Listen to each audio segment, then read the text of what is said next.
Hindi naman pwede yun. No, kailangan gumawa ka rin. Mahirap naman yung ganon. Kaya, yan dalawa na yan, memorize ninyo, ha? Madali naman tandaan yan, Manalig kayong natanggap na ninyo iyon at matatanggap nga ninyo. Ayan.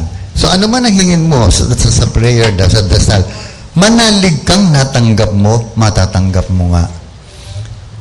Kaya nung bata ako, no, sabi ng mga katikista, pag nagdadasal ka, huwag ka muna magpasalamat sa Diyos, hintayin mong ibigay.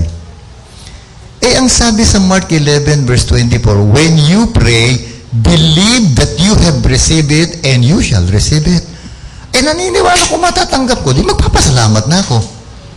Ang turo ng bata ko, huwag ka muna magpasalamat, hintayin mo ibigay. Sabi ni Jesus, maniwala kang natanggap mo na, matatanggap mo nga. Naniniwala ko, di magpapasalamat na ako. Dapat ganun. Yun ang attitude mo, maniwala ka, matatanggap mo na.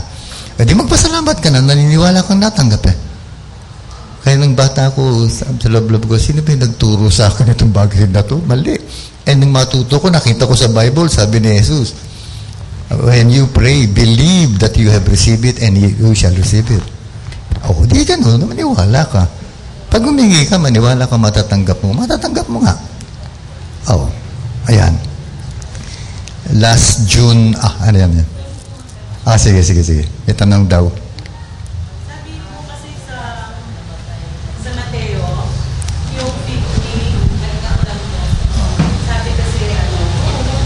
Pagdakay natuyo ito, parang natuyo siya agad. Tapos sa Mateo pala. Tapos dito sa Mark, kinabukasan pa. Yun.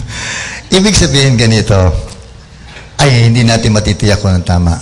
Ang kanya-kanya interpretasyon na yan. Pag kay Mark, ibig sabihin ganito, sinumpaan niya ngayon, hindi natuyo. Kinabukasan pagbalik nila natuyo.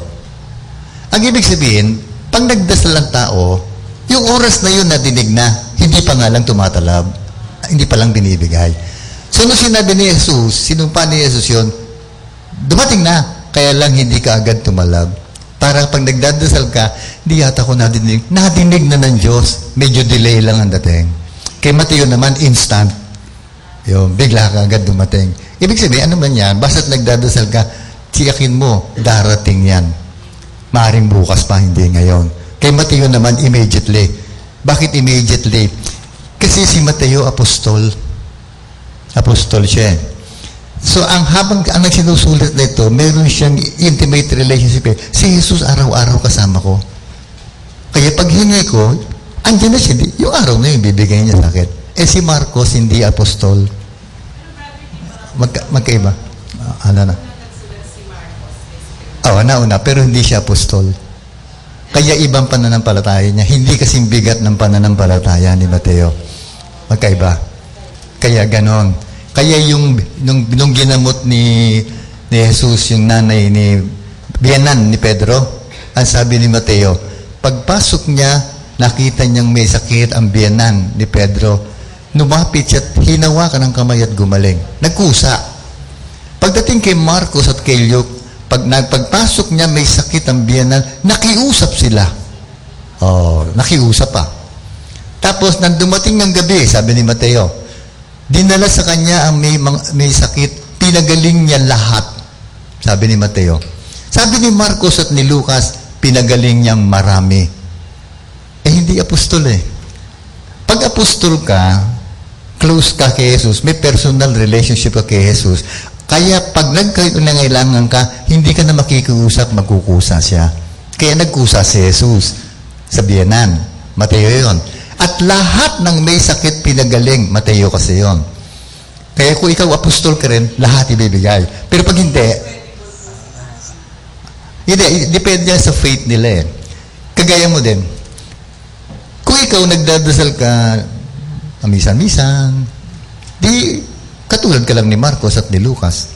Kasi si Lucas nga, hindi nakausap si Jesus Si Pablo lang ang nakausap niya.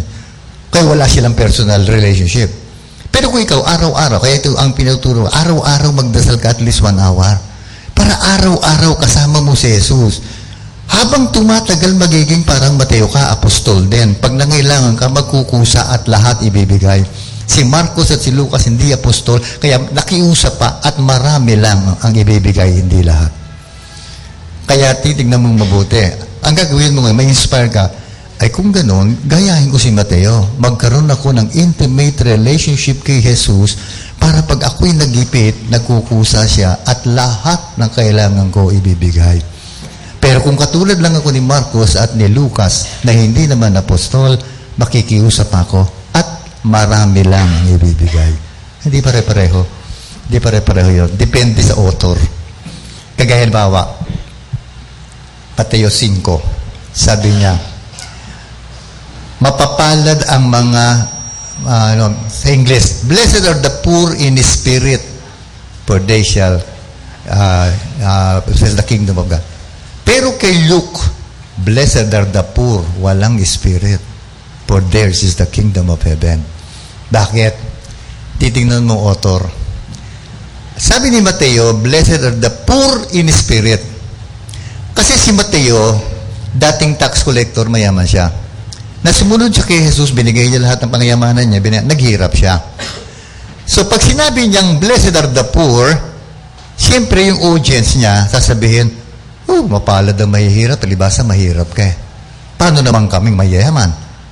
Kaya sabi niya, blessed are the poor in spirit. Kahit mayaman ka, kung poor in spirit ka, blessed ka. Kasi mahirap ko eh. Ngayon, si Lucas naman, blessed are the poor. Hindi niya sinabing blessed are the poor in spirit. Bakit? Si Lucas, doktor, mayaman. Pag sinabi niya, blessed are the poor in spirit, ay yung poor in spirit lang. Paano naman kami hindi poor in spirit? Talagang poor lang kami. Paribasa, mayaman ka eh. Kaya sabi niya, hindi. Blessed are the poor. Kahit mayaman ako, mas mapalad kayong mahihirap. Oh, walang spirit. Depende sa author. Titignan naman yung author. Kasi ang sinusulat ng author, yung damdamin din niya, may kasama eh. Kasama ang damdamin. Kaya nga hindi mo pwedeng pag-aralan ng Biblia ng isang gospel lang. Lahat ng gospel isa-isa pag-aaralan mo. Para may kanya-kanyang dating. Kagaya niya kay Matthew, yung dasal mo daw, kung ikaw may pananampalataya, immediately bibigay. Ang pananampalataya mo katulad ni Mateo na apostol. Pero kung ang pananampalataya mo naman, katulad lang ng pananampalataya ni Marcos at ni Lucas na hindi apostol, bibigay din. Pero baka bukas pa. Hindi pa ngayon. Kaya kay Marcos bukas pa. Diba? Kasi mababaw ang pananampalataya ng author. Yun. Ang problema natin, anong totoo? Yun ang walang solusyon. Hindi na bababa si Jesus sa langit ulit, sasabihin, tama si hindi na. Ang magiging mensahe ngayon ng gospel na lang, depende sa pananampalataya mo. Gusto mong katulad ng kay Mateo, ay di magkaroon ng intimate relationship para pag hiningi mo, immediately. Pero kung ang relasyon mo naman sa Diyos, lingguhan ka lang magdasal, para ka lang si Marcos, hindi immediate. Ibibigay pa rin, pero hindi immediate. Ari bukas, sa mga kalawa pa. Ganon. Kaya depende sa author. Titignan mong buta yung author. Maski sa mga liham later on, letter to the Romans, Corinthians. Kaya pag nagtuturo, nasa Romans tayo. Bago natin basahin to, pag-aralan natin, nung panahong sinusulat ito, anong ugali ng mga Romano? Para maunawaan mo bakit niya sinulat yon. Ganon din, letter to the Corinthians, ano ugali ng mga tao sa Corinth? Para maintindihan mo bakit niya sinulat yon. Yan. Yun ang hindi naintindihan ng iba. No? Hindi ako babanggit, nasa television tayo. May isang mangangaral ganyan. Mali daw ang Katoliko dahil nakalagay sa unang Korinto 11, ang lalaking mahaba ang buhok ay kahiya-hiya. Kaya si Jesus yung litrato daw natin, mahabang buhok, mali daw yun. Kasi sabi ni San Pablo, ang babae dapat magbelo at ang lalaki dapat maigsi, buhok putulin. Hindi niya naintindihan. Paano? Bakit? Ginanun lang niya. Ngayon, para paliwanagan to pati ng mga nanonood natin, baka alam kung sino yung sinabi ko. Kasi may isang artista, membro niya, kinukuhang lumabas ng Jesus. Sabi daw, ayoko, dahil sabi nung pastor namin, mali si Jesus, maigsi ang buhok, hindi mahaba. Okay. Para maunawaan mo, buksan mo unang Korinto 11. O para sa mga nanonood. Para maunawaan mo, mahaba nga ba o maigsi ang buhok ni Jesus? Eto. Kayo na ang humatol. angkop ba sa isang babae ang